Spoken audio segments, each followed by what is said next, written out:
Hello, flicking fanatics. Hopefully, you can hear the popcorn cooking tonight. Welcome, one and all, to the Whatever Show, where we talk about whatever we feel like and hope you throw money at us while we do so. No schedule, no rules, no format. If you can't donate, no pressure. We just ask that you do us a favor. If you are new to the channel, please click that subscribe button and bell icon so that you always get notified of our uploads. And if you are returning, please share this video and let us know in the comments that you did and where to. Today we will be discussing The Dark Side is Allergic to Death, why Buzz probably voted for Trump 2024, and why you can never trust pretty people at parties, period, and other alliteration of the kind. We will be starting right after the jump.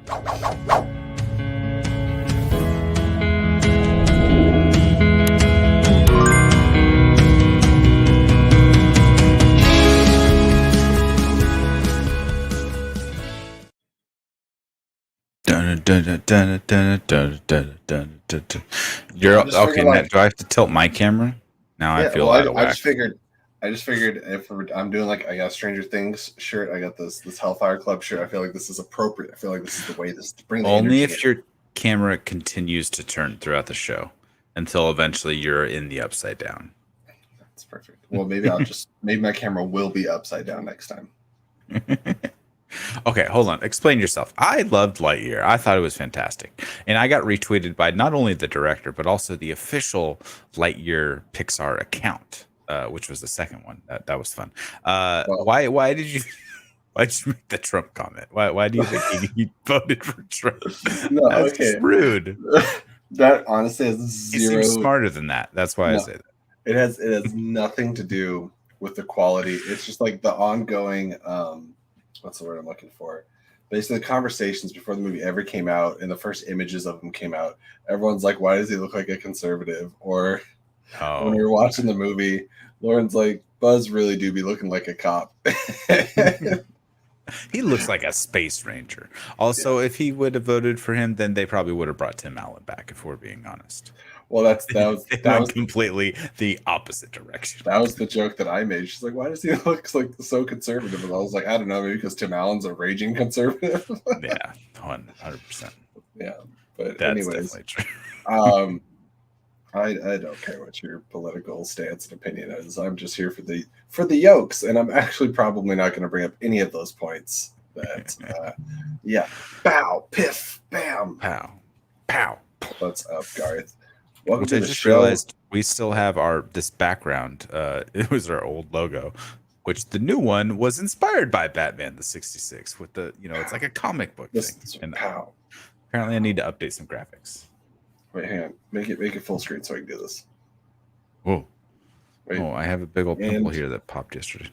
No, how do I punch this direction? Pow. Pow. There we go. This made me happy. We do it for Garth. We do everything for Garth. I tried. While you were talking, we got ourselves a Streamlabs, even though the sound didn't pop on. I need to fix that, apparently. But for Mr. John Lestrina, we appreciate you, buddy, as always, supporting the show. John, you are definitely like number one. Did John buy my drink tonight? Maybe. Let's find out if it's a Fast and the Furious quote. Oh, it is. I'll bet you $5. You can have any brew you want, as long as it's a Corona. Dominic Toretto. I'm drinking a Corona. Oh, and I guess Toy Story 3 is my favorite. And John Cena followed me on Twitter this week. I am winning. That is winning. What did you tweet to get John Cena to follow you? Between you, me, and John Lestrina, or should I call him John Lacina, we're all pretty famous. I think I am still followed by Tito Ortiz, UFC fighter extraordinaire. I don't know why he tweeted me. I have never followed this man, but for some reason he tweeted me, and so did I lost his name. Move on. Great. It's my favorite story of the night so far. Jessica Darrow, who from yeah. And the director. So the director, one of the directors of Encanto and Jessica Darrow both either retweeted me or responded to my tweet or did something of the like. Because I said, why? Now I'm a failure. Louisa. I said she's one of my favorite characters ever in Disney. And she said, same, bro, same. And I was like, I'm famous now. Deal with it. You got it. I'm the strong one. I'm not nervous. I'm strong.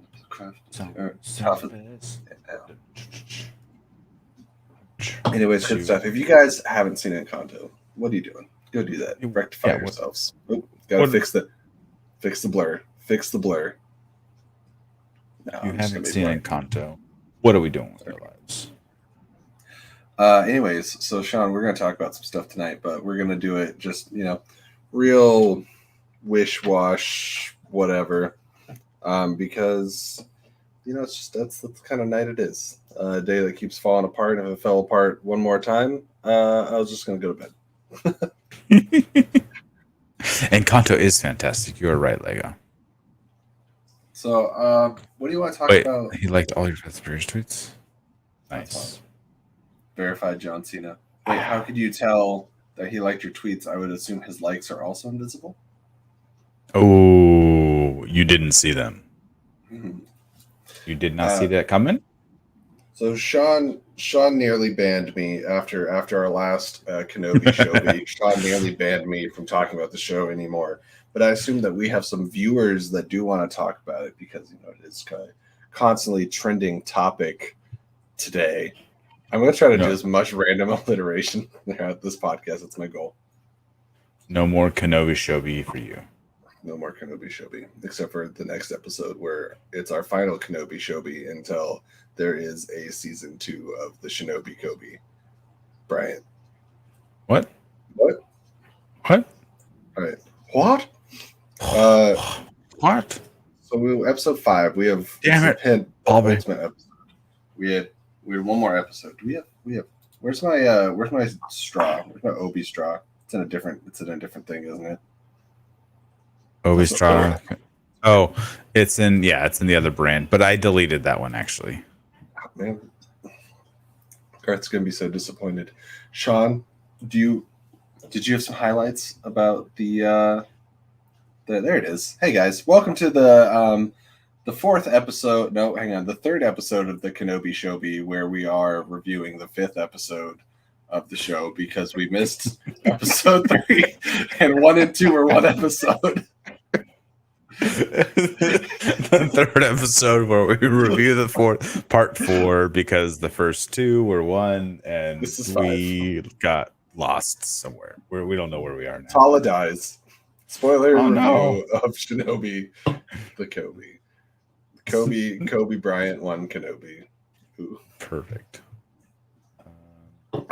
I'm trying to figure out a way to. Sorry, I'm doing this on the fly and I'm doing a horrible job. I can't for the light on my. I have this new mix software and I can't figure out how to get the OBS alerts to pop up. That's what I'm trying.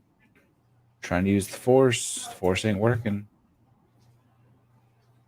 I don't know what's happening. I'm sorry, everyone. This is what you come here for. If I'm being honest, I tried to use the Force, and they told me no means no. So, I mean, it's a good words to live. I just assume everything always means no. Everything always, all the time, all at once. Everything all at once always means no. Welcome to the Obi-Wan Kenobi review show, where we try to figure out technical support, technical issues on the fly, because that's what we come here for.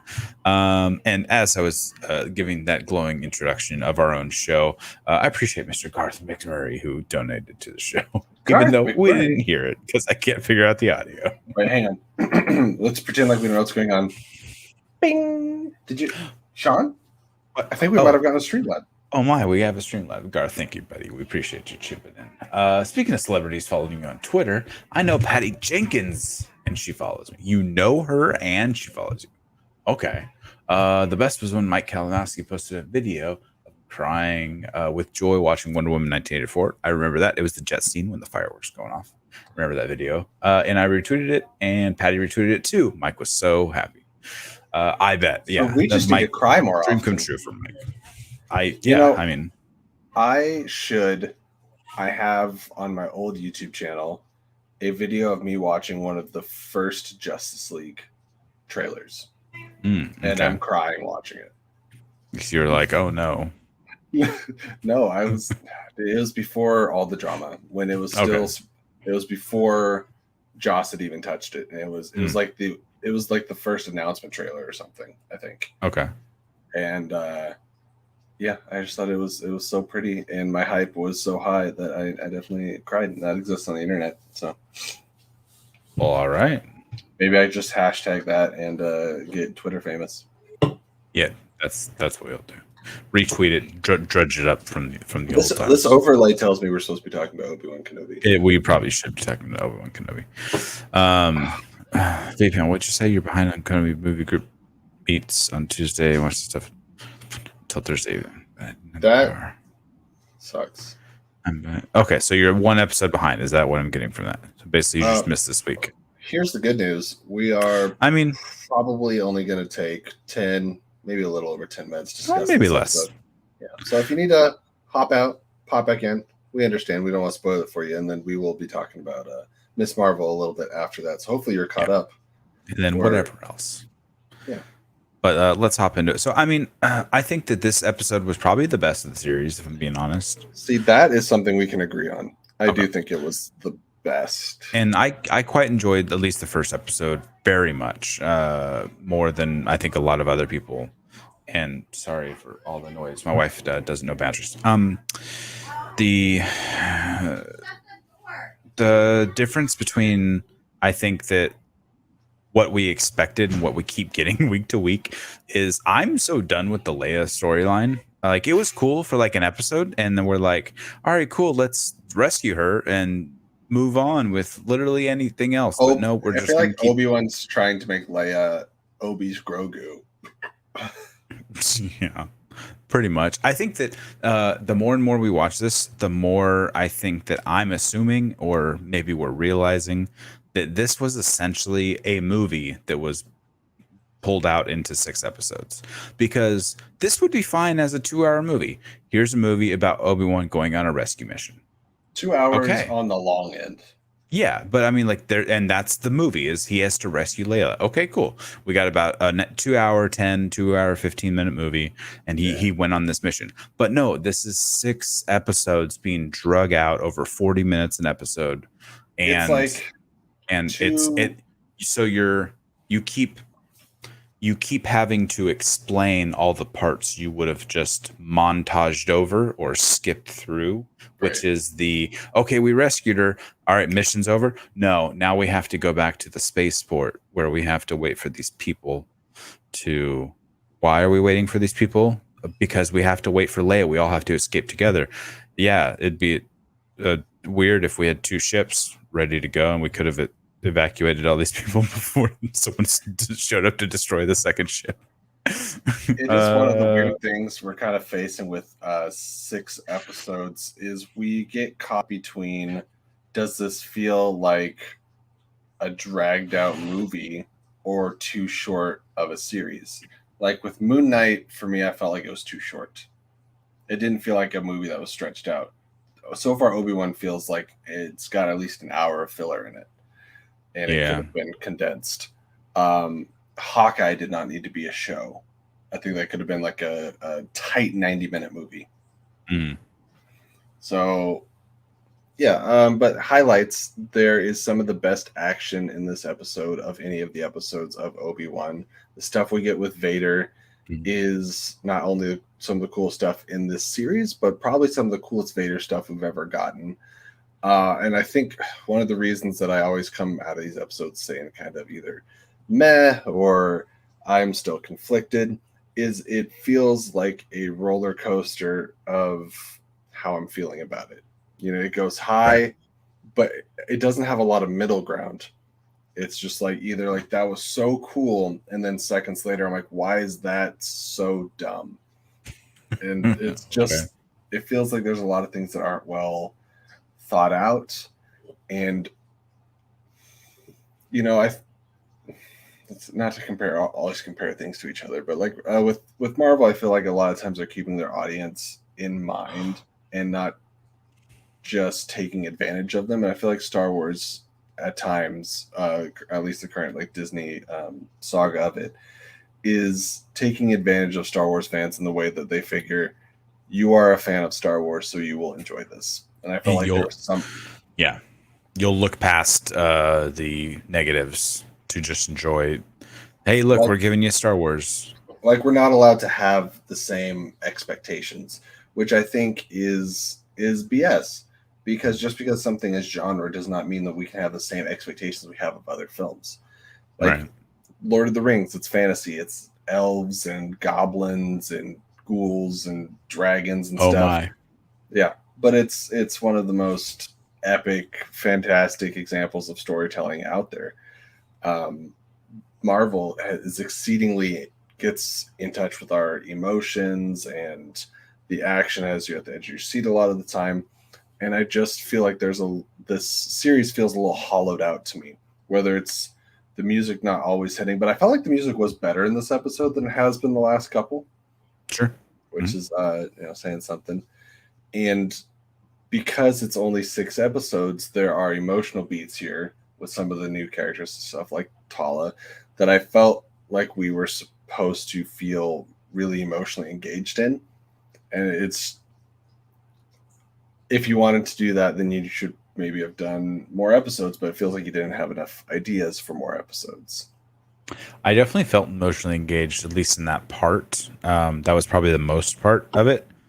But more so for the droid, which maybe is telling, I guess. I don't. It was definitely sad that Tala was like, "Oh, I'm sacrificing myself and going down for the cause," type of thing.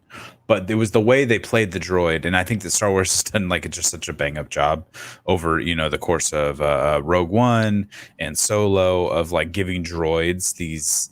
I guess for lack of a better term, human, qualities where you feel so much empathy and for exactly what they're about to go through and sacrifice themselves for, with K2 and with L3 as well. And I don't remember the droid designation in this guy, but without saying a word, he had such personality from like the first time we saw him in episode 2, I think. And we only saw him a handful of times, but they did a great job. And then, he goes down protecting his person long enough for, her to pull out a grenade. And thermal detonators, sir. If it went boom. It did go. It go boom, and she went boom, and they both went boom. It was a boom. That's right. Garth has it. It's Ned B. Ned B8. Yeah, Ned 8, or was it Ned B? It's just Ned B. Yeah. Okay. Yeah, and I thought that was definitely one of the more emotional parts of the show. And then you had just a wicked scene with freaking Vader and Reva toying with her.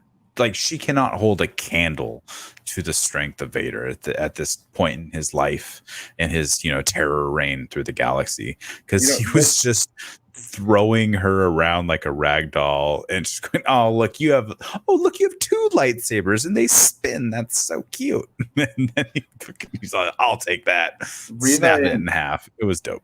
Reva and Vader is kind of the pinnacle of my example, because like the fight itself is very cool, but you think about like she has spent years plotting and planning the perfect moment to take advantage of Vader, to take him out.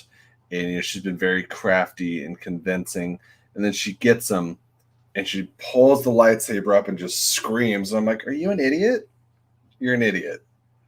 And I think they could have done that without it. Like, she could have just been walking up to him and he could have froze her in her spot and said, your thoughts betray you. That's it. Yeah, absolutely. And we would have been like, okay, we get that, before she had a chance to act. Right. And that's what I'm talking about. I feel like occasionally they're kind of trying to dumb it down. And I'm like, please don't do that. If I'm a ninja sneaking up on you from behind, and moments before I strike, I go, ninja. Right. Attack. Moments before it happens. Maybe I failed at my job. Please. I deserve whatever is coming next to me. There's just a lot of, like, outside of Vader, the incompetence of the Inquisitors, the Stormtroopers, any dark force in the show gets me a little frustrated, whether it be a trooper getting their helmet slapped in the last episode, or having, I don't know, 50 troopers shooting into an enclosed space and hitting 2 people. It's frustrating. It's hard to feel the tensity or any sense of dread when it's so silly. I can't disagree. I'm just surprised with something that's been in development this long that it is not more polished. I want to say, like, I don't know. I think it's easy to get caught up, swept up in like the overwhelming opinions about this show and the negativity aspect of it. When there is a lot to enjoy, it just seems to be easily overlooked, the enjoyment parts of it. Sure. And it's maybe just funner to kind of like tease and shit on it. Was I very happy to have that little flashback strewn throughout the episode with Hayden and Ewan? Yeah, I was. Did I find it interesting that they didn't seem to de-age Hayden Christensen? Yeah. What's that? I said, did you find it interesting? I did. I was like, that looks like a 40-year-old man playing late teenager, early 20s. Yeah, he's supposed to be it's been 10 years at that point. It's right before probably Attack of the Clones because he still had his arm. So I'm glad you noticed that detail too. That's how I figured out my timing. I was like, both hands. He's supposed to be like 19, 20 years old, basically. Mm-hmm. Yeah. It says they removed some wrinkles. Maybe. It didn't bug me. I watched the episode on first watch, doing multitasking, so I wasn't actually like staring and like analyzing and pressing pause and analyzing every wrinkle. He looked fine. The choreography was good. It started on a high for me because like I texted Lauren and said, when you get around to watching this, you're going to be very happy the first 30 seconds. It didn't like maintain that, and it did make me want more. Mm-hmm. And I think, and this is their fault, they have leaned on Hayden Christensen in the marketing so hard. And I'm like, it would have been great if you didn't say a damn thing. Yep. And then we wouldn't have this Hayden Christensen expectation. I think a lot of this show has been marred by expectations. Yeah. And I think some of that is our fault, but some of it is their fault. Yep. This has been something that has been like in production or production hell for what feels like 5 or 6 years. Is it going to be a movie? Is it going to be a series? And then there was a lot of stuff coming out about it having a lot of rewrites, and it's just a little messy. Mm-hmm. Was it this show or which show was it where it was like, oh, the writer? It was this show because they were going to include Darth Maul, where they're like, the writer never watched Rebels or something like that, right? Before the show had come out, there was all these news stories about, oh, the writer said they never even watched Rebels and they're just writing this show. It's like, well, you're missing a whole lot of like current storyline canon stuff that everyone's going to tear apart if you're not. And I think that they left in maybe a lot of what the last person. It's because I don't want to say they walked themselves out of a corner, because they had this. Of course, they had to have this all written before they started filming anything. But they did the whole thing with the Reva becoming the Grand Inquisitor, and then boom, they're taking it back from her.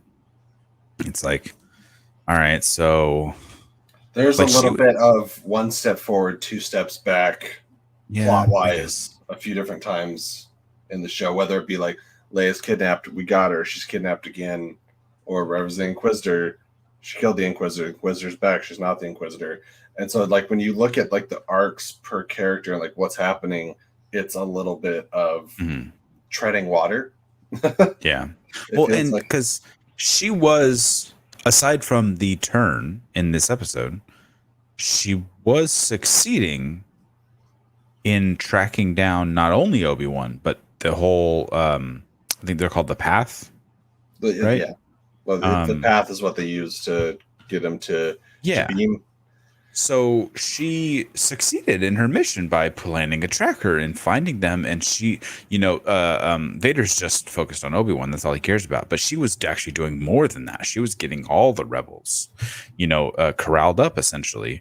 And then that was, so she was actually like achieving her goal more than I think we realized that Grand Inquisitor actually did. Garth says, I didn't like the old villain thing of stabbing Riva once and then walking away. Finish her off. She's totally going to come back. Yeah, dude, she stabbed you and you came back. All right. So, and you know what's a good motivator? Revenge. Just like the revenge you're going to want to take out on me now that we've stabbed you and left you here. So the Sith have proven if you're pissed off about getting stabbed, you'll probably be okay. Or cut in half. Qui-Gon was not angry enough about getting stabbed. Yeah. Are they going to cram everything we're waiting for into the last episode? Maybe. Are we getting Qui-Gon? Are we getting the real like Vader Obi-Wan fight? I would imagine, because the concept art that they showed looked like it was on Mustafar.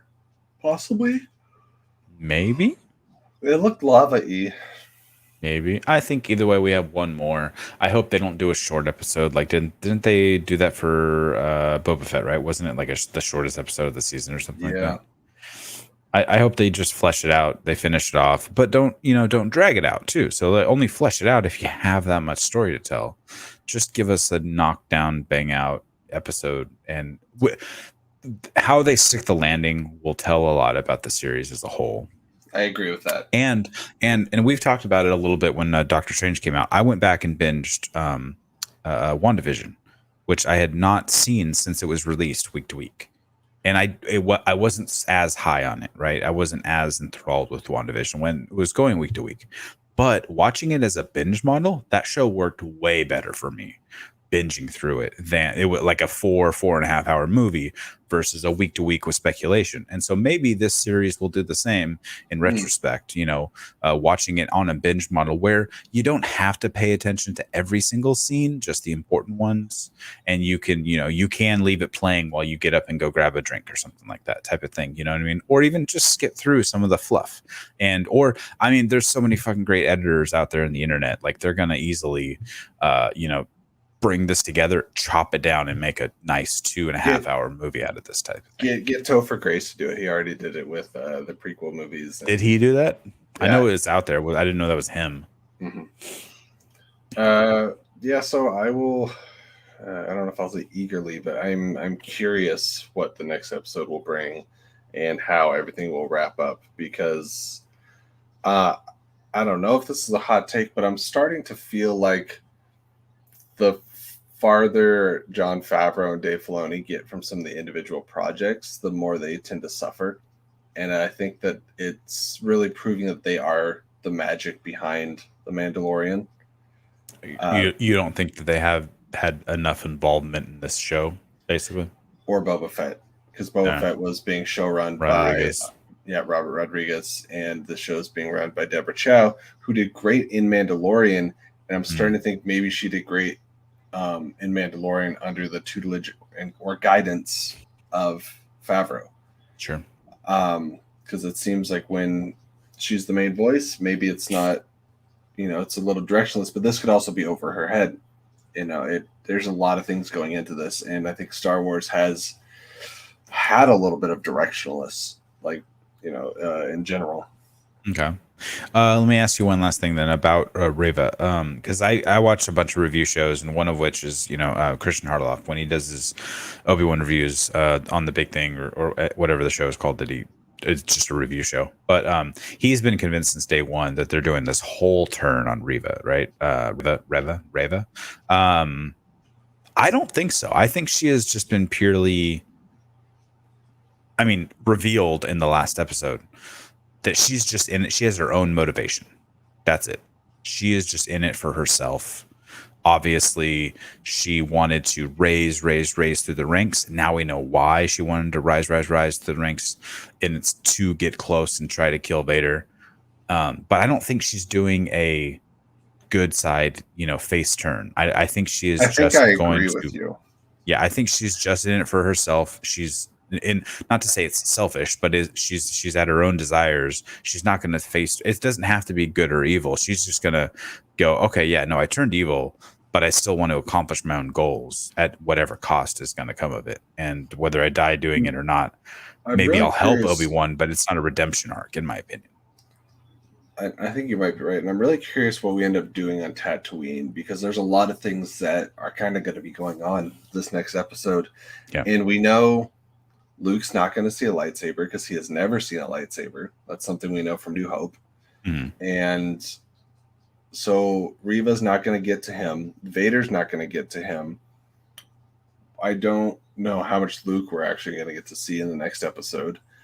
I don't know how they're going to resolve the Reva story. Does she try to fight Vader again? I feel like that'd be a little silly.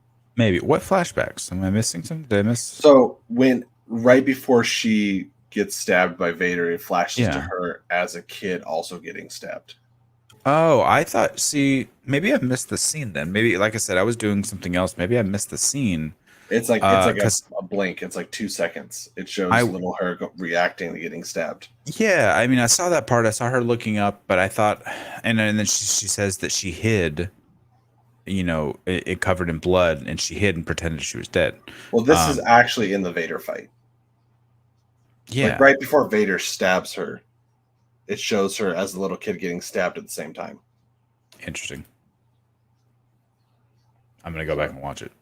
There you go. Yeah, but I mean, that kind of wraps up my thoughts. I know Sean was worried about me hate bombing, and I hope it doesn't come across like I'm just full of hate and rage. It's not even Obi-Wan like story expectations. There's just like some filmmaking things and questionable decisions, and I want to expect high quality from all the genre fare that I ingest. Yeah. Yeah, and it's hard when like Stranger Things is as good as it is. Not perfect. Yeah. I'm not asking for perfection, but just the same amount of respect, both for the property and for the audience. Did we talk about Stranger Things at all, or did you last week? I think last week we brought it up a little bit. Okay. I think you hadn't watched it yet. I hadn't watched it yet. Yeah, I was able to finally, finish binging through it this week. Let's have a little in between topic. Let's talk about Stranger Things for a second. Anybody, share your thoughts on Obi-Wan down in the comments below. This is a full spoiler cast, so if you guys want to talk spoilers, you can talk spoilers. What's your letter grade for it? Give it A, B, F? I don't know. The show itself? Yeah. Okay, I see the scene now. Okay, you see Anakin lunging into her. Yeah. And it's cutting back and forth. Okay, I get it. I saw this part. Maybe I just didn't stick in my brain. It didn't register with me right away. Yeah. Until people start bringing it up. I guess so, yeah. Sean, letter grade for that episode? Oh, that too. Is that what we're doing? I mean, 7 out of 10. What's funny about that is I think I saw what do you give it on YouTube on like a poll. I think I gave it a B. Yeah. So 8 out of 10. Yeah. Right on. So Stranger Things. Stranger Things was amazing. It was great. And I'm not typically a horror fan, and I think this was the most horror that we've gotten of all 4 seasons. Oh, dude. Terrifying. And we only saw Robert England in that one episode, but it was definitely the type of show where once you get rolling, you're like, I can't stop. Even though I have 11 more hours of this, I can't put you down. I have to finish all 7 episodes. Can we talk about those episode runtimes though? It's so fulfilling. Yeah, it was. Meaty bits. Now, not everything was like flying by. Some of it did feel its length. I think Sure. there was the ability to shorten a few of the episodes down to less than an hour. Give it a full hour, like you would like a standard 42-minute network show with commercials or whatever. Like give it the full hour show, but every episode was an hour and a half or more. And I don't think they all needed to be. There was definitely a little bit of fluff, but the content was all there and it was good. It was just some editing things that could have been chopped down to make it tighter, but all of the story. I love it. I love where every character story is. Maybe I might have been like hoping they would have, gotten done with the whole Russian prison thing a little quicker, and That's because fair. we're still not done with it. I was just hoping that they would reconnect back to the main story, Well, but before leaving us on a cliffhanger. I was talking about how Obi-Wan felt like it was kind of treading water a little bit. If I'm going to pick anything out of Stranger Things, the Russian prison stuff did have that feeling as well, a little bit. Okay. Difference being with Stranger Things is you have like 5 other stories going on at the same time. Yeah. So if one of them is kind of just spinning its wheels, you have enough else moving forward. Episode 4 of the last season was amazing. I've listened to was it Running Up That Hill or whatever by Kate Running Bush, Up the Hill and day. Talking to God, I think, is like in the brackets or something like that. Yeah. Make a deal with God. Make a deal with something like that. Jesus, is that a reference to Die Hard with a Vengeance? Tell me if you understand what I'm asking. But yes, episode 4 was great. I think so. I liked them all equally. I wouldn't say episode 4 was a standout for me, but as good as it was, because I liked everything. It was all great. But I think that's also comes to what's your favorite season so far? Well, I think that also comes to how I watch the show, because I watch it in about 30-second increments, and then I have to pause for about 2 minutes to talk to the wife, and then I watch about another 30 seconds, then I have to pause again to talk to the kids, and then about another 3 minutes of the show, and then I have to pause again to go. So it takes me a while to get through every episode, or movies for that matter. That's fair. I was able to just like turn it on, and we did like 4 or 5 episodes Saturday, and then the rest on Sunday. That was my goal, and I actually I took that Friday off to do the double watch along with Obi-Wan, and I was gonna watch Stranger Things that entire weekend. But that plans changed, and I had other priorities, and I couldn't like big focus on that. I had a lot of stuff going on, and when I finally got to it, I could actually sit down and watch it and focus. It took forever to get through every episode because how I can watch things, which part of my enjoyment of Lightyear, just to jump around, was I could actually sit in the theater, and sitting in the theater and watching something for a straight 2 hour or whatever the runtime is, it's rare in my life, and it's appreciated when it comes along. I want to go see Stranger Things in a theater. That's what I'm trying to say. Let's just do a day long of every season, every day. Yeah, like throughout the weeks, or break it up and do a strange month, and just every Friday or Saturday or something a season. Yeah, Stranger Month with a week in between. Do it. That'd be cool. Do it. Be rad. Do it. Favorite season? I don't know, because I've only seen them all once. I haven't gone back to rewatch, so it's hard because it's been so long since the last season. There's a lot of people say that season 1's the best season, but I haven't seen it since it came out, so I'm hard pressed. I don't know. I just know that season 2 is my least favorite so far. Okay, my kids are obsessed. What is this? Oh, I have cheese on my leg. I thought it was a spider. It's shredded cheese from dinner. Can you please get like that going on Twitter? There's cheese on my leg. I thought it was a spider. Sean. We had chili cheese dogs for dinner, and I had shredded cheese that apparently fell on my leg hair, and it was stuck there for the last hour. My kids are obsessed with the Never Ending Story song, sung by Susie. Is that Dustin's girlfriend's name? I can't remember her name. Susie? You mispronounced Dusty Buns. Dusty Buns. And so they watched that episode on repeat, and then had me play it in the car just so many times. And they had never even seen the show. They were just literally just listening to that scene. And yeah. Thank you, Lego. I appreciate that. Well, tell them that they cannot sing the song again until they've watched all 3, including the one Jack Black. I would say season 3. I think it was good. That's my nickname. Coming too soon to something nearby. It is a pop. We showed the kids Lego. We showed the kids Never Ending Story. They didn't cry as much in the Swamp of Sadness as I did. but I remembered it from my childhood. What is a sadder swamp? The swamp of sadness from Neverending Story, or the bog of eternal stench from the labyrinth? I think season 3. Yeah, if I had to rank them, that'd be my best. I think season 1 too as well, because did I come to it late? I did. I think I hopped on it at the very perfect time. I had heard just enough from critics when it had launched that I got on before like the internet caught fire with the hype. And so I was able to watch it before it got overhyped. And I think that's important, especially nowadays, because everything nowadays on the internet is the worst or the best. Best of the worst, basically. And why there's so many podcasts like best movie, worst movie ever, or if you listen to Mr. Sunday Movie Talk, that's how they review their movies. And they get the clicks, and then that becomes the entire feed, and there's no nuance in between. Is that what's wrong? Because like I didn't think Jurassic World's the worst movie I've ever seen. I didn't think it was very good, and so my middling review didn't get us clicks. I'm sorry, it's all my fault. We're failing.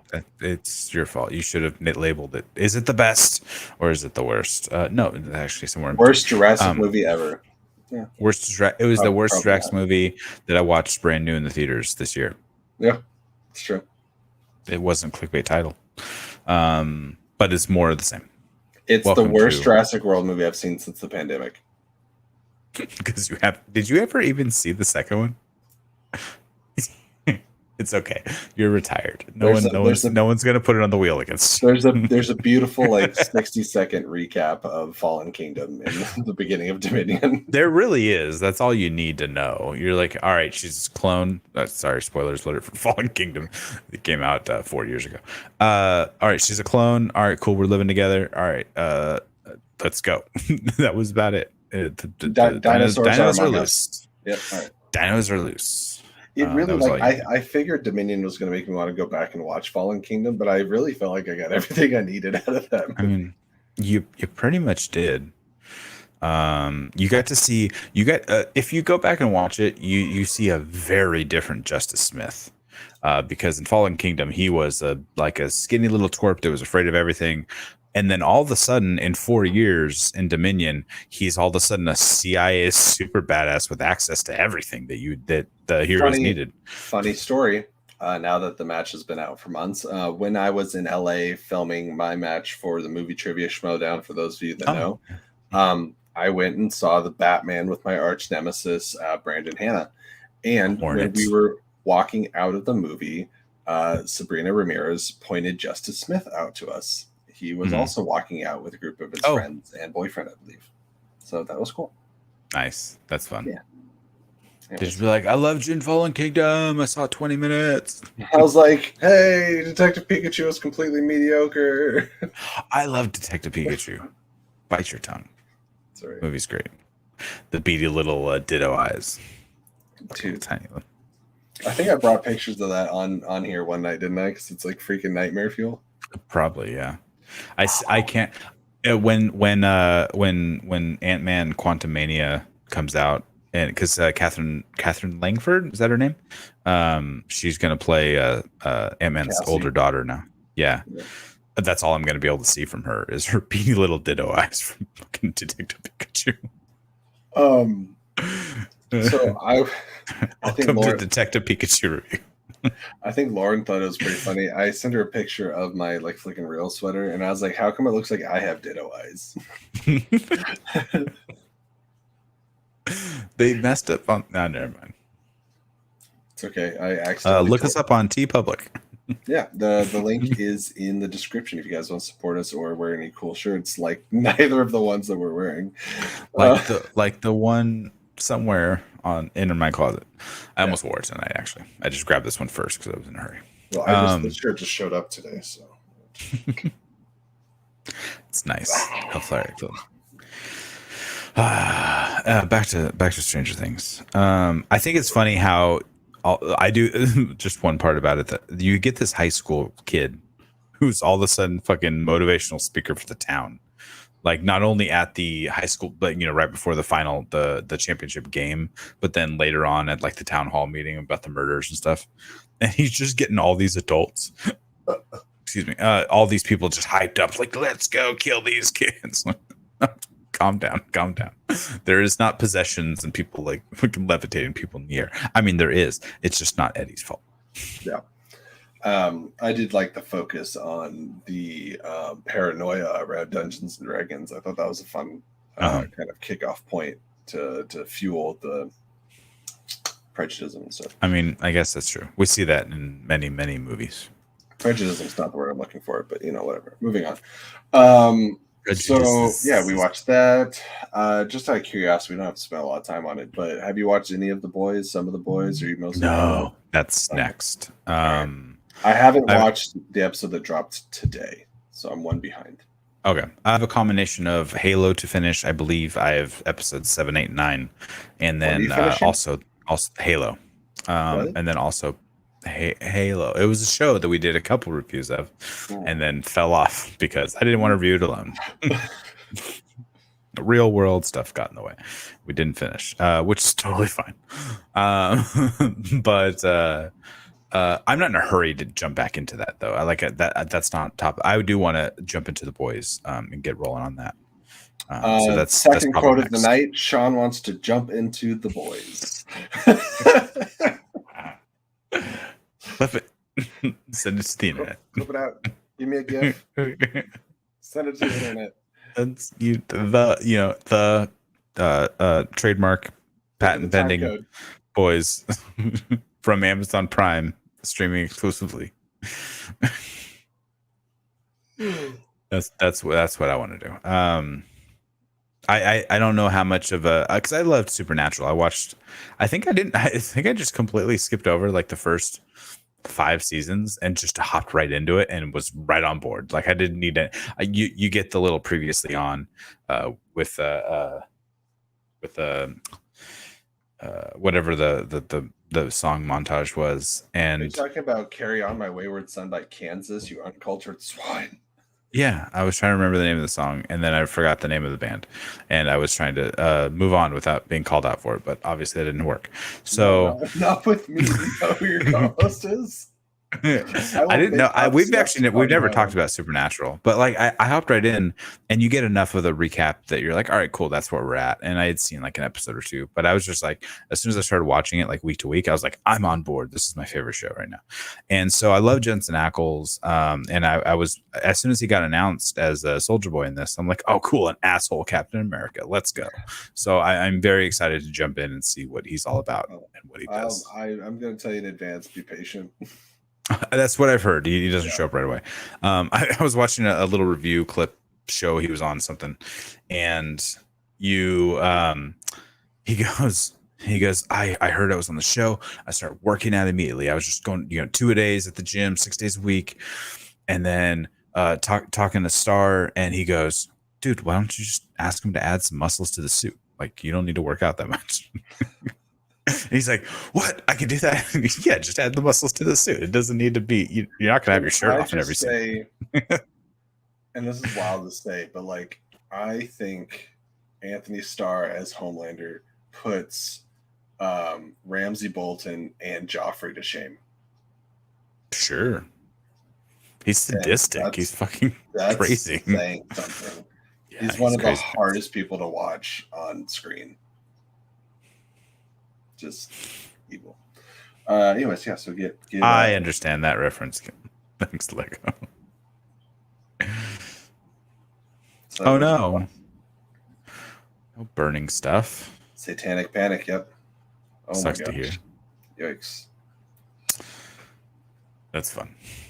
Well, I have played D&D a couple handfuls of times just in the last couple years, so I'm very new. Check out Chris Pine's Dungeons and Dragons in theaters next year. He is in that, huh? Yeah. Is that why he's growing his hair out? I think he looks like such a zaddy right now. He's just gray everywhere with long hair. He looks like a wizard. I've been interested in Dungeons and Dragons, stuff like Magic. I tried to pick up Magic the Gathering when I was in like middle school, and I think I just didn't have the patience to learn the rule set. And at the time I was playing like other card games and stuff. Dungeons and Dragons is not at all hard to play. You just need a good dungeon master. And that's what I was gonna say. And Dungeons seems very interesting, but I know a lot of it is like your own imagination, right? And that's why like a lot of like writers and creators in Hollywood even like are part of like Dungeons and stuff like that. So I would definitely need to be like ushered in to the world of Well, it. there's also so many ways to do it digitally now. You find the right group of people, you just run it Yeah, over a Zoom call. absolutely. Friend of the show, Vernon, over on A Fan's View, once of the FCL, now of the Schmodown and other things. He runs like I think it's like a Tuesday night, A Fan's View of Dungeons and Dragons, where he has all the cameras set up in the room with his dungeon crew, and he records them all and puts it out. He runs it on his show. So go check that out if anyone's watching after the fact. Go check out A Fan's View, and he runs Dungeon Nights if you're interested in that. And I've seen a few episodes where I've like kind of popped in and listened, and it sounds interesting because you're essentially just telling stories, right? You're creating with your group of people, and so it can go, wherever you like. It's a lot of fun. And speaking of plugging other people's channels, plugging our own channel here, we have a new program on the show that we got 3 episodes in on, and you've never seen it, with Allison Salamone. Here's all the different places you can follow her.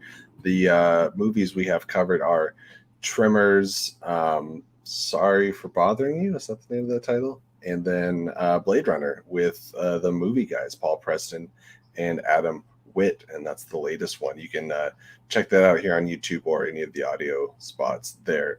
Fun show, Sean. You listen to a couple of those episodes? Garth, yes, correct. Yeah, 10 p.m. over on A Fan's View, and they got a lot of good stuff going on. I've listened to. So I didn't listen to You've Never Seen It. You've never seen it. I didn't listen. I was like, to that is the name of the show. That's the name of the show. Sorry to bother you, because I haven't seen the movie yet, and it is actually a movie I want to see. But I did listen to Tremors and Blade Runner, and I don't know who the first guy was in the first episode, but the movie guys were on this most recent episode, and they are a blast, and they deserve to be treated as such and protected at all the costs. And I love Adam's very apt description of Blade Runner was, it's a boring movie. And I will tell anyone who's willing to listen. But if I tell you ahead of time, you can prepare yourself to just sit there and accept the sci-fi world they bring you into.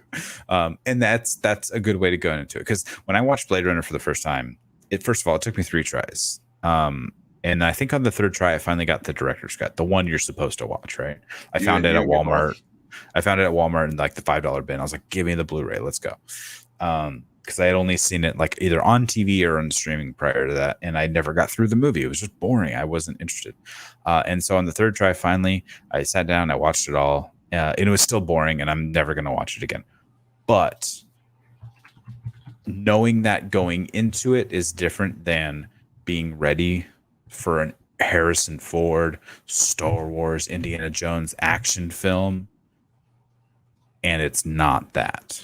It's not. And you will be so disappointed, more so than if you knew ahead of time. It's a boring movie, but it has a lot of cool mystery to it and intrigue and thoughts. And it's a very philosophical movie because everything that goes on with Roy Batty at the end. But yeah, that's where I'm at with that movie. I'll never watch it again. But I listened to the podcast because it was a fun discussion. I had a course in college, and there was like 10 movies. And it's like, do a report on one of these movies. So I was like, these all sound incredibly boring, but I know that Blade Runner is a sci-fi movie, so I'm going to watch that. Yeah. I probably should have done Shawshank Redemption or something. Shawshank's amazing. Now, if it was called a Wingblade Runner, I might have been more interested. Hey. But it wasn't. All right. Well, and believe me, you'll never see a Wingblade Runner. I'm not running. I got bad knees. Yeah, dude, I'm not tired. Neither of us are tired. Nobody's been tired once. I haven't yawned a single. I haven't yawned a single time in this episode. Still haven't. Nobody saw it happen. Hey guys, so if you have seen the 2nd episode of Miss Marvel titled Crushed that came out on Wednesday, we're going to spend a little bit of time talking about that. And if you were turned off by the hate on I had for Obi-Wan, turning over a new leaf to talk about Miss Marvel and the other joy it brings me and our household. But Sean, have you been enjoying Miss Marvel? Hell yeah, I love this show. Hell yeah. I think from moment so endearing. And we said this last week on our review too. Like from the first minute, I'm hooked. I'm into it. I love the filmmaking style, and they continue to do it. With the way they show text messages, and they show, as soon as she sees Kamran come out of the pool, just like he's like in this blue glow and covered in hearts. There's just hearts everywhere, and like just the style of it. Very, I don't know. Some people like to hate on like Scott Pilgrim or whatever, but they do a lot of very stylized filmmaking in that movie, and there's so many others too. But they and a little bit of pick like that up live and run action with it. Spider-Verse kind of. Yeah, exactly. They did that a lot with Spider-Verse, but they did it in Homecoming as well. Like not quite to the extent they're doing it in this movie, but the music cues showing the high school experience, and they're doing such a great job at that. And also, like the show itself is so approachable with not just you don't have to be a Pakistani family to to glom onto the story that they're trying to tell you. It's any family, like it's all it's all encompassing type of thing. Yes, same Garth, same with me. Yeah, I don't know. I can. It changed. That's what I'm doing. The okay. Do I have everything? I thought you had frozen. I'm trying. Everything's so slow right now. All right. Anyways, yeah. So as Lego said, Ms. Marvel episode 2 crushed it. I don't know if that's a pun or just it actually did. I love that with each episode we are further exploring Muslim culture, because so many of us are uninitiated, uninformed, and uneducated. And in the proper manner, I always love to be a little educated. And I love you don't. I think an example of good character growth and building and stuff is that you don't have to agree with a character to love the character. Like sometimes it can be her family can be frustrating, but they're so well done. Mm-hmm. And I love that they make them very human instead of being characteristics or caricatures that we see often in movies. You would think when Kamala asks after everything that happened in the last episode, can I go to Zoe's party? You think you're going to get a hard no. Right, yeah. But her mom says yes. And then when she says you need to be back by 9, stereotypically we'd be like, okay, everything's going to go wrong. She's going to be late, and it's going to compact the issues we already have. She made it home on time. Her mom just asked, how was the party? And it's like all these times I think they're going to do something predictable, even small things. It's not like I'm predicting the plot of the show or anything, but just from what we've seen in other movies and TV shows and stuff like that, they subvert expectations. And that's one of the many things that I've really been enjoying about the show. They do it visually, they do it with dialogue and the story as a whole, and it's kept it very fresh, especially with like the things you brought up, that the Scott Pilgrim essence of all of it. It just makes it very visually appealing, and I'm super into all the characters. Zoe's fun to watch. I love Bruno, and I like what more we are seeing of the DODC, Department of Damage Control. Yep. Seemingly they're a menace.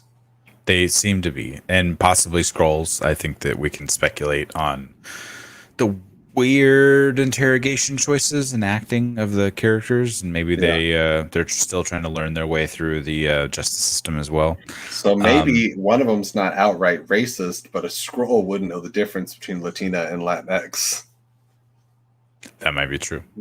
Yeah. And also having to be reminded to tread carefully when investigating the mosques, because the FBI is already watching. So that's a little bit of a commentary on our world, I think, which hits home. But also, I loved. So we got to see so much more of Nakia or Nakia, however you pronounce it. And she calls her Nox, I believe. Yeah, or Nox and Nakia. And so she got so much more, because we barely even got to see like a few lines from her in the first episode. But in this one, like they just gave her like all the agency, like to just like, she's like, no, I'm a badass and I'm going to be in charge because I'm sick of like being treated like crap around here. And I loved it. It was great. And then her shoes get stolen. And I was watching a new Rockstars video, and apparently like the kid at the end stole her shoes or something. I don't know if it was confirmed that it was the same pair of shoes, but I thought that could be an interesting wrinkle. That Kamala saves the kid who stole her friend's shoes. But when they're at the EID, I don't know how to pronounce Eid or Eid. I was about to say the Illuminantes. That was the best part. They know everything. The show is consistently funny. Yes. Yes. It was the best. And honestly, very well paced.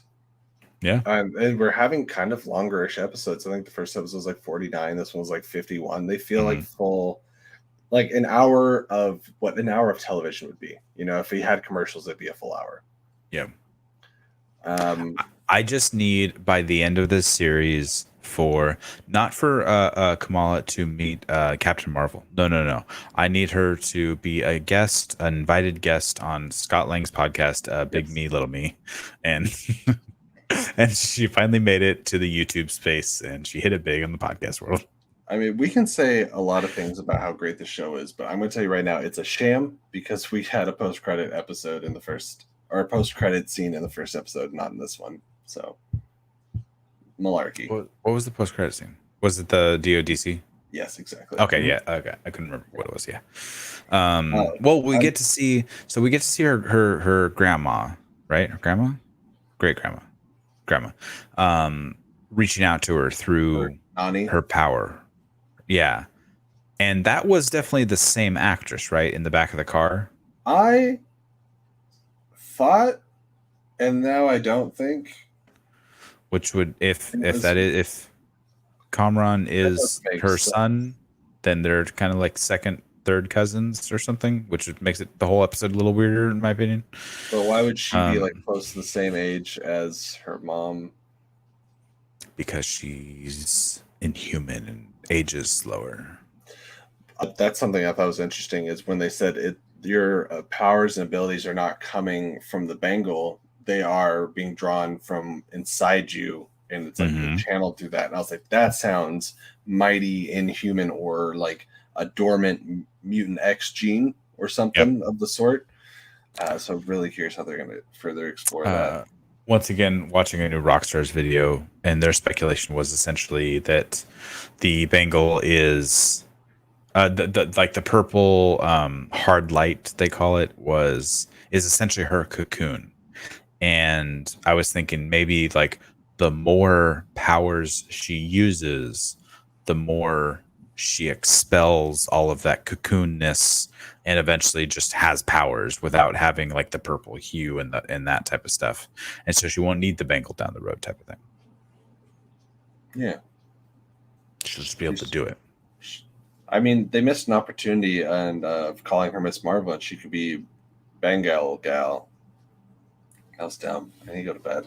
It's getting late, but I think that I think the end of the series could very much similar enough to the end of Falcon Winter Soldier led directly into what could be like Armor Wars, or even the Captain America 4 movie, with Sharon Carter like doing that post credits. Like the end of this series could combined with the end of WandaVision, when Monica flies off to meet her friend in space, could lead into like Secret Invasion.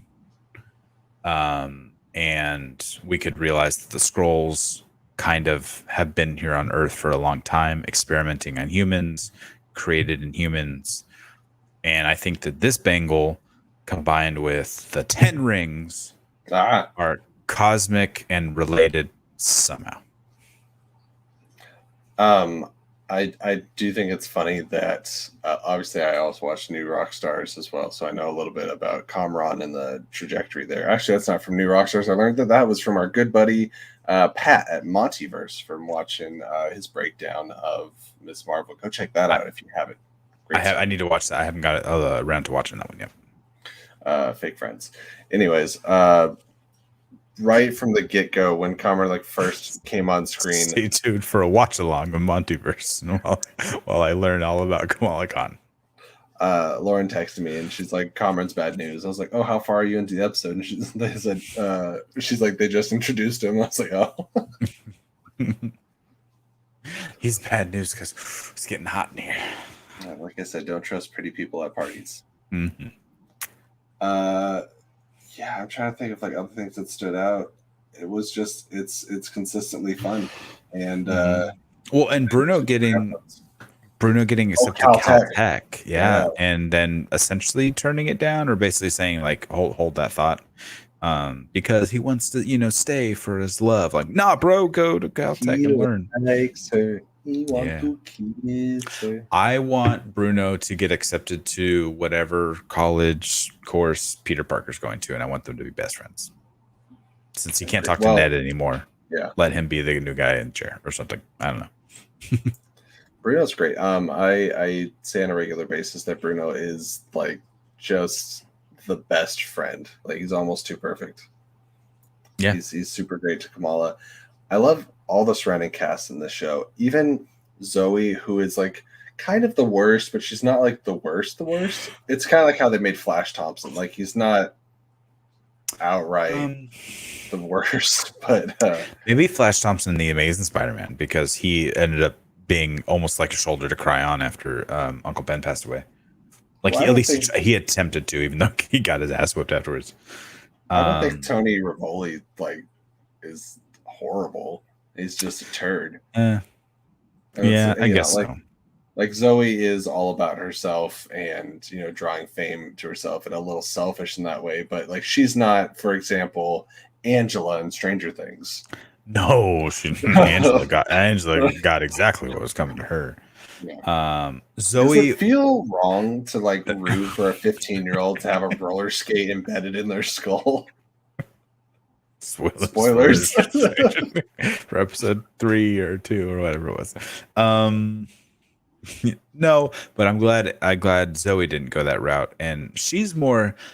I mean, I think we have to give her respect. She has 500,000 followers on the gram now, but I think that there's definitely a backstory between the two, where it's like they used to be best friends, and one mom drove both kids to school and picked both kids up from school, and they hung out together, and and then, of course, somewhere along the way, Zoe got popular, so she just shuns her friends nowadays, like that type of thing. And then Kamala gets new friends, essentially, in the nerdy group or whatever that they get shunned on. So they're going to have this history and this backstory, and I think we'll see a scene of that, like, we used to be best friends, what happened, like that type of thing that you get in stereotypical movies.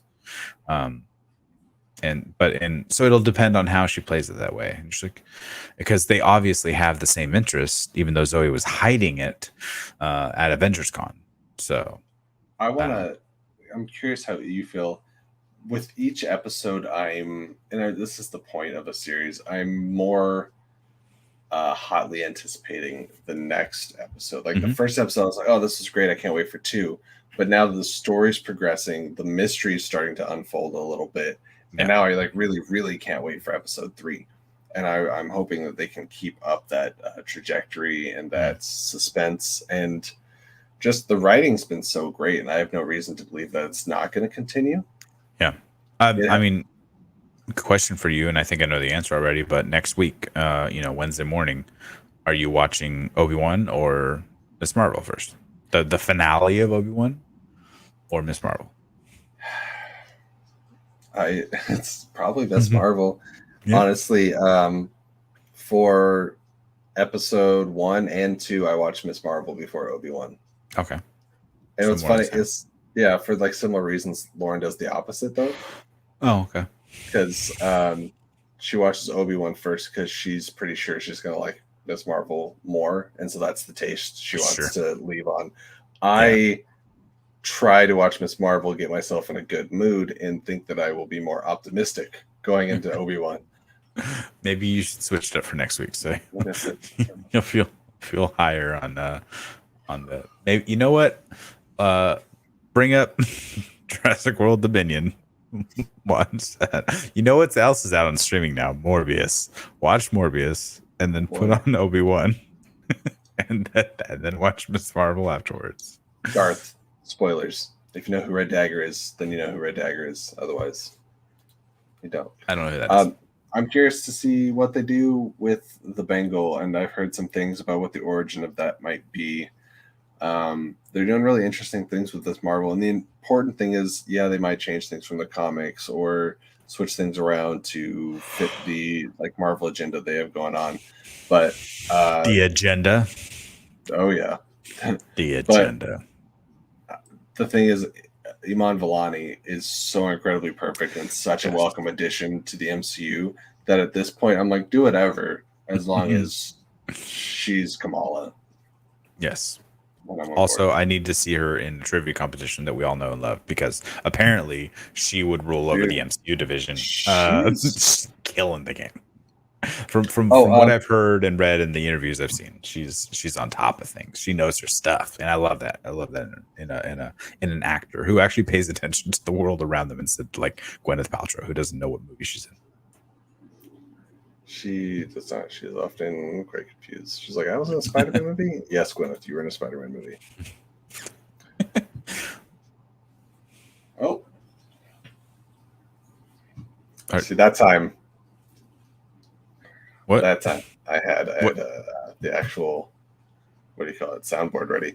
John Lestrina 6 minutes ago. Thanks, John. Hector's going to be running 3 Honda Civics with spoon engines, and on top of that, he just came into Harry's and he ordered 3 T66 turbos with NOS and a Motec system exhaust. That was Brian O'Connor. Brian is Paul Walker, right? That is correct. Yeah, it says, what does this have to do with anything? Everything. All right, Everything. well. If you just saw Jesse acting like a crazy person looking at the sky, it's because he thinks his soundboard was turned on. But in fact, nothing, there was no sound that came out. Nothing played. No, nothing played. You was just I thought you were being attacked by bees. I didn't know what was happening. You just started looking at your ceiling and wiggling around. Oprah came into the room and went, bees. Unless I'm going crazy, but I hear you just fine. I don't think there was any sound coming through. Can you? Nothing? Nope. I don't hear anything. I don't know how to fix that. Perfect. Back to tech support. Back to tech support. Use the if only one of us did this for a living. we could troubleshoot. Easy things. I just tried to open up preferences and the whole app crashed, so that's a good sign. All right, moving on. And that was probably. Yeah, so Miss Marvel, what do you guys think? Are you looking forward to the 3rd episode? Is this your favorite Marvel episode? Is it your least favorite? Are you wrong? Who knows? Let's get in. Let's talk about other things. All right, so we're gonna pop back over to just general talk. And what else is going on? Not the bees. Oh, Lightyear. We saw Lightyear. We did. I loved it. Let me pull it up now. I want to see how many likes it currently has. I got lucky with Lightyear. I was going to bed and I was like sitting there and I had been thinking about it on the way home from the theater. I'm just like, I'll tweet out my thoughts and I'll tag some people and I'll see what happens. And currently it stands at nice 63 likes, nice round number. None of my posts ever get a lot of likes, but the freaking director of the movie retweeted it, and so did the official Pixar Lightyear account. So I thought that was really fun. Oh, Sean's famous. Oh no, they unretweeted it. What? Well, now that I click on it, well, no, it still says 8 retweets, but when I click on it, it doesn't show me the Lightyear account any longer. I don't know what that means, but the director's still there. But anyway, I thought that was fun, and I'm glad people enjoyed it as much as I did because I loved it. I thought the movie was great, and I think the movie is exactly what the reviews have been saying about it. Socks is the standout. Chris Evans is a blast. All the voice cast do a really great job. I love the graphics. The graphics were fantastic, especially towards the end. There's a scene where they kind of wrap it up and they go back. You know, they're on the planet. They're up in space. They're doing this. Did you stay for all 3 post-credit scenes? Yeah, we stayed till the very end, and so I thought that was really cool. And they're telling such a story that is so disconnected from anything that has come before that they can just go like hog wild and basically tell whatever origin story of Buzz that they want to tell. And I thought they're doing a great job. They're not tying it back into the original cartoon that was on like 20 years ago. I won't get into details, but it was interesting what they did with Zurg. Mm-hmm. We can see in the trailers that Zurg is in the movie. I I guess I just ended up like I enjoyed the movie. I liked it. I liked it quite a decent amount. I'm seeing on Rotten Tomatoes right now, it's sitting at 78%. For me, that's low because, for those of you that don't know the way that it works, it's essentially a thumbs up, thumbs down ratio of critics. So I cannot imagine what would encourage somebody to say, like, I won't recommend this movie. Right. Like, it's a thumbs down. Like, it might not be the strongest thumbs up for me, but I'm like, yeah, it's cute, it's harmless, it's got a little bit of Pixar charm. Is it in that upper echelon of the movies? Not for me, no, but I would never say it was bad or there's anything inherently wrong with it. It's just I would love to go back and do like a full rewatch of like start to finish all the Pixar movies and like rank them. Maybe one day I'll do that if I ever have time. Do it with the kids too. I think it is so much different when you're watching a movie for kids with kids, versus watching a movie for kids as an adult without kids, or at least not kids you care about. They're within your party. We had a screaming baby 3 rows back doesn't count. We saw it at 9:00, and that was a little late. And I had a long day of work, and I was a little tired, but the movie sufficiently kept me awake and kept me interested enough that I wasn't like nodding off. Like I actually did for Jurassic Park Dominion. I thought you were going to say Eternals, and I was going to say shut your mouth. No. I just rewatched Eternals too. I liked the movie more than I did the first time. But it kept the kids entertained, and we had a relatively empty theater. I think there was like 2 people.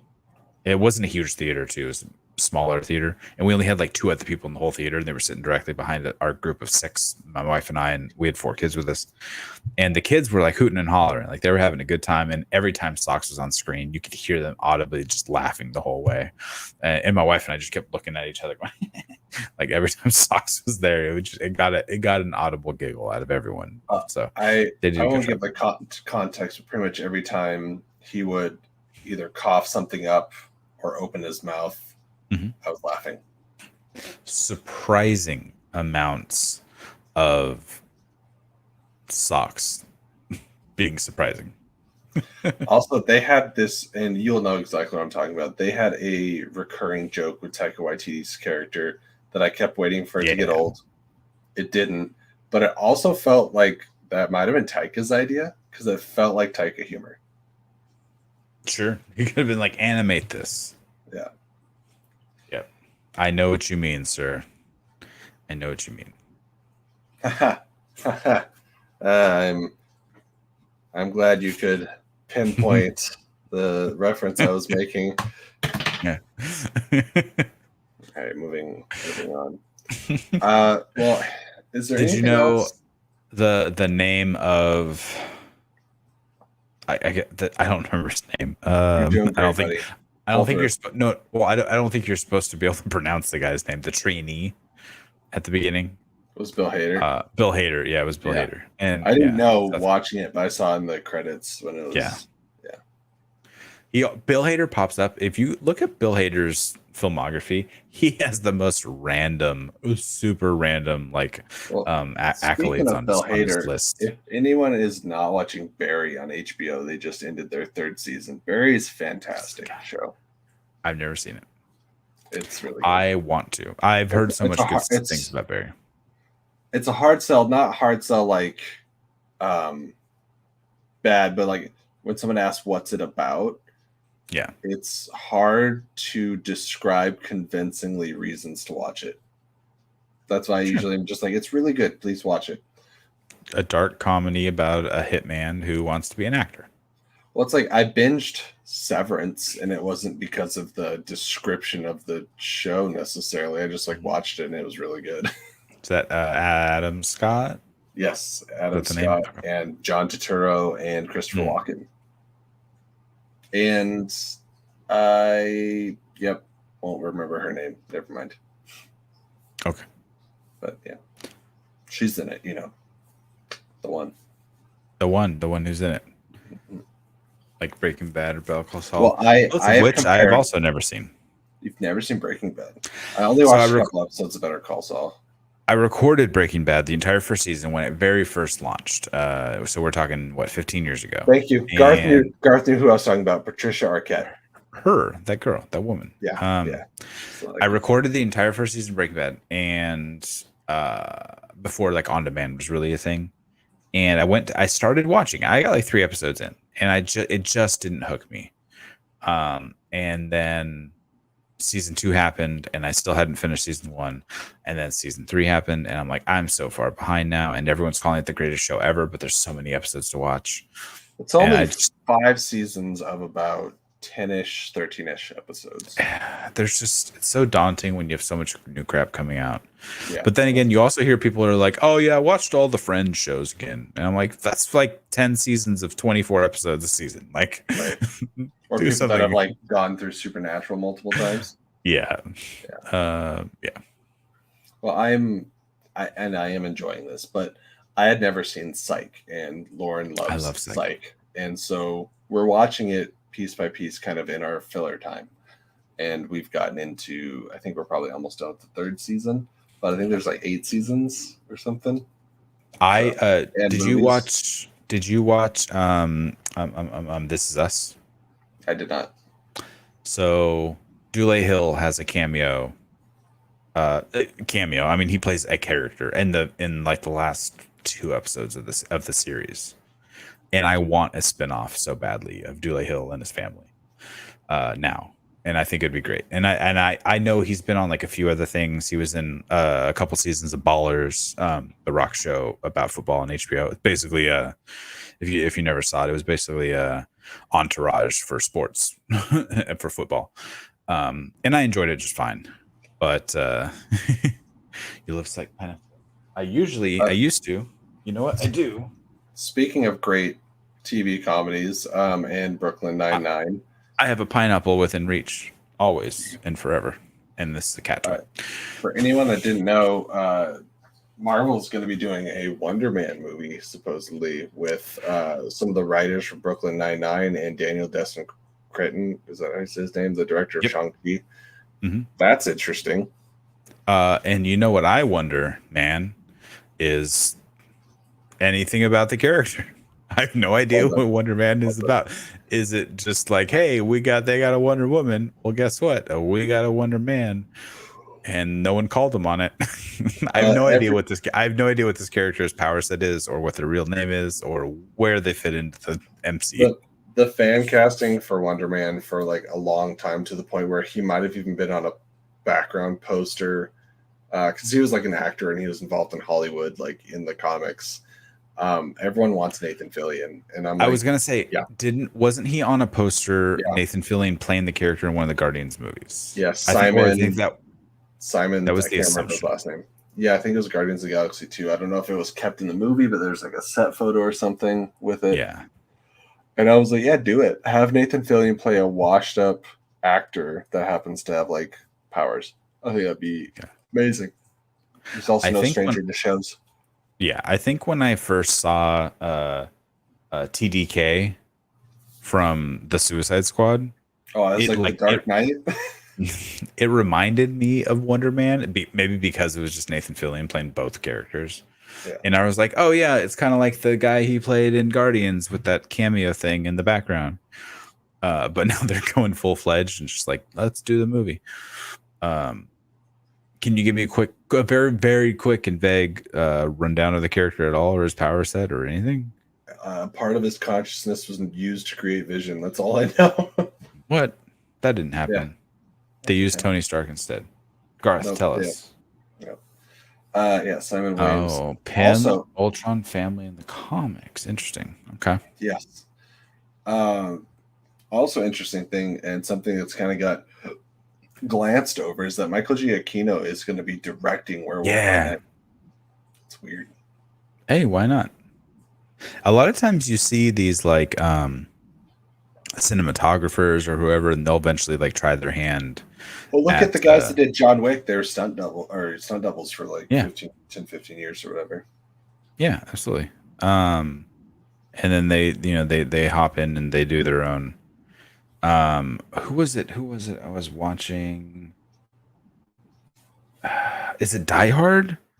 Like Jan de Bont was a cinematographer, or DP. He was director of photography on Die Hard in '88, and then he goes on to direct like Speed, and like other action movies. And it's like so you can move on. And I wonder how the same would translate for a composer. Where I guess you kind of watch the movies and watch the compositions over and over again because you have to put music to it. So maybe you're so ingrained with like the editing and stuff like that that it's maybe easy to pick up behind the camera. Or I mean, he could have just always loved doing directing too, similar to like what Robert Rodriguez, right? He does his own music as well. This just in: Werewolf by Night will be a musical. Another musical? Marvel's got to catch up with DC. Joker, Filet de Deux. What's the subtitle? Filet Mignon. Filet Mignon, the musical with Lady Gaga. Look, I'm all about Gaga. I loved her in A Star Is Born. I thought she was fantastic. I did not see House of Gucci, even though Jared Leto was in it, and sorry, Jared, I just had to skip that one. But I did not see that. But I Gucci. Gaga was great in Star Is Born, and she did a great job. So I hope, I'm sure, Todd Phillips made a good movie. As much as I never want to see that movie again, he did a good job. It was a quality film. So hopefully he'll, this one will be have a little more music in your soul type of thing, and a little less Joker in Bruce Wayne's mouth with his fingers. Sure. Sorry, I feel like clarifying it didn't make it any better. Please do. You can check out Jesse thinking about Joker with his fingers in Bruce Wayne's mouth. Hey, and Sean watching The Boys. Nope, that's not what you said. Get into The Boys. Can't wait to get into them boys.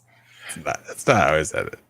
Hey, well, you know what? It's been an hour and a half, and we have yawned at least once a minute for the last little bit. Were there anything else that you wanted to cover? No, but Garth is killing the puns. Lady haha. Or haha land. Yeah, It's a late night. We had a lot to cram in, and I wish I could tell you that tomorrow we would have news and views like we normally try to do. But I got some family things going on. So family stuff. Well, it could take the place of all of his essentially delusions, right? With him and Zazie Beetz character getting together, right? So this could the musical aspect of it could be him imagining that he's with this Gaga, whoever character is, whether it's Harley Quinn or not, and music being attached to those type of dream sequences. So that could be interesting. Oh, keep going. I'm working on a pun. We're working on you go ahead and type out your pun. Great, thank you. Yeah, I don't know. It's pizza by try. That's never been done before. I think you nailed it that first try. Good job. Excellent. So yeah. Anyways, well, thanks, folks, for joining us. We need to get some semblance of sleep and things, but I had fun. You have fun. Maybe next Friday night we'll have less things to do. I need there to not be so many shows at once. Less shows at once. This is my wife. Hi, wife. Everyone can see her butt when she walks by. It's my wife. Hello, wife. It's my wife. Very nice. Yeah, I love having all these shows, but it's hard trying to talk about all these shows. And then, movies popping out in between. I don't think there's any reason for Disney Plus to have two overlapping shows. Oh, God, no. Why? Well, and especially on the same day. You have very similar audiences. If you want, you could do like a Wednesday, Friday. Yeah. Or I really don't know. Unless Thor has something that's really tied to Miss Marvel, which I doubt it. Why? Why not wait? Because you have She-Hulk in August. I guess if they pushed Miss Marvel much more, then it would run into She-Hulk. No, because there's only 6 episodes of Miss Marvel. Right, but if you had it in July, then that would run into August and She-Hulk. Yeah, but we're about to get the 17th. So next week would be the 22nd. I think That'll be the third if episode. it has to overlap, do like the finale of Obi-Wan and the first episode of Miss Marvel the same week, but make it like Wednesday and Friday or something. I don't know. It's too much, man. And then the boys. I think it also lends itself to poor setup for speculation because Moon Knight ended the same week as Doctor Strange coming out, and then Miss Marvel is going to end essentially the same week that Thor: Love and Thunder comes out, and so people will be like, "Oh, we have to watch the show to figure out what's going to, there's going to be an Easter egg for the movie." No, there was shit in the movie for Doctor Strange and Moon Knight. It had nothing to do with each other. They just happened to end coincidentally at the same time. And then Obi-Wan didn't come out till 3 weeks later. Like, dude, what the fuck? And then it's running into your next show, which then ends 2 weeks before your next show comes out, which then overlaps with your next show because then Andor and She-Hulk will be on. I'm trying to tell myself. I'm trying to tell myself that they had all these things very much so in production when everything got pushed back a year, and so I feel like this year is going to be the kind of vomit, just not like of quality, but just like they're so backed up. It's like, blah, here's an extra year of stuff in 1 year, and then maybe next year it'll start regulating. Which I think is kind of, to be honest, leading to a detriment because I agree. I think you're seeing it a lot where people are getting fatigued, not that they're not gonna watch, but that absence makes the heart grow fonder, and nothing is absent right now. We are overwhelmed with shit coming out right now. And not just from Marvel, but also from Star Wars and also from Amazon, and Lord of the Rings is around the corner. And I can't believe that Lord of the Rings and Game of Thrones prequel. They're going to overlap. Those shows are going to overlap, which is so much. And guess what? They fucking announced the Jon Snow sequel to Game of Thrones, and also, which I'm actually more excited about because I really wanted to see more from Kit Harington. Right there, Sandman, also in August. That fucking Sandman and She-Hulk. Do you watch? No one's excited. No one's excited about that movie show. Which one? Sandman. Sandman. I'll kill you. In your dreams. I kill you. I'll go to the realm of the dreaming and end your life. I think that this recent trailer for Sandman actually really got me more hyped than the previous super teaser that had come out. The teaser was for Sandman fans. It's like I watched it and I was like, nobody knows what the hell's going on. Yeah, exactly. Like for me, and I mean, still, even in the main trailer, nobody knows what's going on. But it's because there's so many details in Sandman. I think it's really hard to market, and I think it's going to be an uphill battle for them. And Sandman is also often a collection of a lot of different stories, so it's not always linear. And again, that makes it hard to market. The first trailer, it was basically the first 3 pages of the first comic, and I'm like, so if you haven't read it, that doesn't mean anything. He's here, surprised. Yeah, and I love that I watched a bunch of reactions where people are like, oh, what's going on? His eyes are bleeding. I was like, well, he doesn't have eyes. He has 3 mouths. That is the Corinthian, played by Boyd Holbrook. Boyd Holbrook, right? Yeah. Oh, I love it. In the audio, Boyd Holbrook from such films as The Predator. Well, I was like Logan, but you went with the shitty one. It was so bad. I watched it last week. It was so bad. Riz Ahmed played the same character in the audiobook, which is fantastic. Anyone that wants to get if you don't have time to read or whatever, listen to the audiobook of Sandman, and that'll get you prepped up and excited for the show. Anyways, I could talk about Sandman for hours, but we're going to go to bed. We'll see you guys next week at some point, and we'll talk about the finale of Obi-Wan, the halfway through episode of Miss Marvel. That's crazy to think about, Garth. Yeah. All the movie, so many hours. So many hours. That is. I kind of want to see Black Phone. I think I'm going to see Elvis, so there might be more movie reviews coming out here in the near future. I'd say Elvis. I'm more interested in Elvis than Black Phone. Because I mean, I like the scary stuff, but yeah, I don't know. Oh, doesn't Cobra Kai come out as well sometime soon? I'm not sure.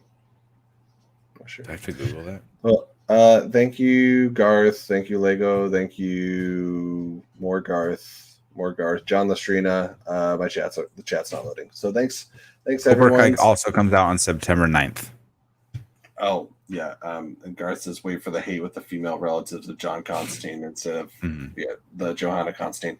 Yeah. Expect a lot of Sandman content on this channel. It's like the one show that I've been waiting for so badly.